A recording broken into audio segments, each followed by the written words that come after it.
हमारी 120 बैच की एडमिशन होती है, नया बैच था 120 का बैच। उसमें एक लास्ट स्टेप होता है हमारा अपलोडिंग ऑफ डॉक्यूमेंट्स। उसमें हमने जब डॉक्यूमेंट अपलोड कर रहे थे बच्चों के, तो एक 119 के अपलोड हो गए, एक का अपलोड नहीं हुआ। और एक केस हमें संज्ञान में आया था जो शिमला में था, इसलिए हम थोड़े सतर्क हो गए। फिर हमने उसका सारे रिकॉर्ड्स क्रॉस वेरीफाई किए।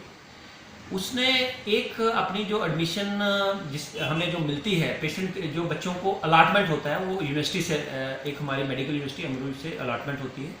उसने जो उसने वहाँ अप्लाई किया है, उससे वो कागज़ मंगवाया। उसने उसमें एक नंबर का कॉलम होता है जिसमें जितने नंबर लिए हैं बच्चे ने, उसमें उसने नंबर लिए थे 240। वो तो हमने बाद में कंफर्म किया।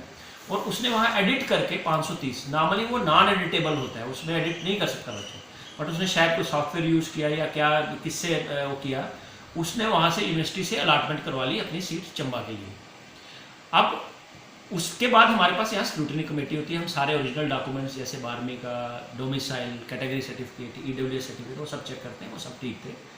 उसके बाद जब हम जैसे मैंने बताया, जब हम अपलोड करने लगे, तो अपलोड में हमारा वो अपलोड ना हो, उस समय हमें कंफर्म हो गया कि फिर हमने उससे बच्ची को बुलाया। पहले तो उसने आना करने की और बड़े कंट्राडिक्टरी से जवाब दिए, वो हम समझ गए। फिर उसके बाद हमने जब उसको बोला कि जो तूने यूनिवर्सिटी में अप्लाई किया वो वाला दिखा दो।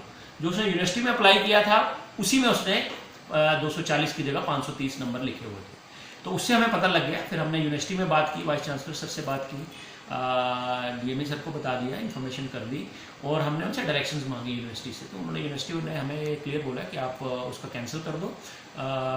परसों ही हमें हमारे पास ये मामला हमारे पास आया और हमने उसकी सीट कैंसिल कर दी। और परसों ही हमने शाम को पुलिस को इन्फॉर्म कर दिया और अगली कार्रवाई के लिए उसको पूरे डॉक्यूमेंट्स के साथ पुलिस को हमने रात के करीब 12 बजे के करीब रात, उसी दिन रात को, क्योंकि हमें इसमें थोड़ा लंबा प्रोसेस होता है, सारी नोटिंग लेनी होती है।